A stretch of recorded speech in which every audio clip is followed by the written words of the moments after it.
Méditation du 14 mai, le gage de l'obéissance. Il prit le livre de l'Alliance et le lut au peuple. Ils dirent, nous exécuterons tout ce que l'Éternel a dit et nous obéirons. Exode 24, le verset 7. L'alliance que Dieu a conclue avec son peuple au Sinaï doit être notre refuge et notre protection. Cette alliance a autant de force aujourd'hui qu'elle en avait lorsque le Seigneur l'a conclue avec l'ancien Israël. C'est l'engagement que doit prendre le peuple de Dieu en ces derniers jours. Si nous voulons être acceptés de Dieu, les termes de notre accord avec lui doivent être fidèlement respectés. Dieu inclut dans son alliance tous ceux qui lui obéissent. Pour tous ceux qui entendent exercer la justice et le jugement, retenant leurs mains pour ne pas commettre le mal, la promesse est la suivante. Je leur donnerai dans ma maison et dans mes murs un monument et un renom préférable à des fils et à des filles.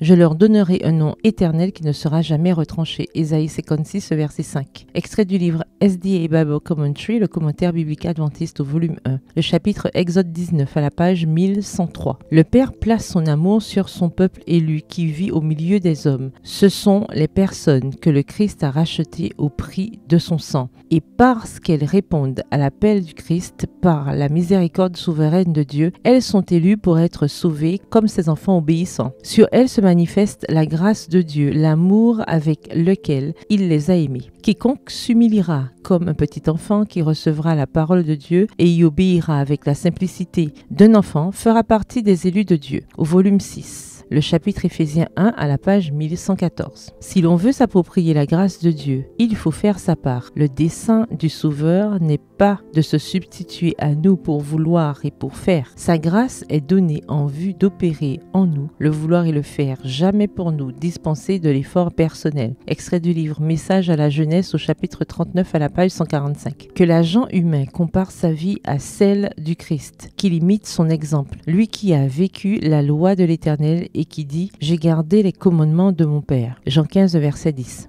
Ceux qui suivent le Christ plongeront continuellement leur regard dans la loi parfaite de liberté et par la grâce reçue de lui se formeront un caractère selon les exigences divines. Extrait du livre Fils et filles de Dieu, la lecture du 10 mai à la page 139. Bonne soirée, que l'Éternel vous bénisse.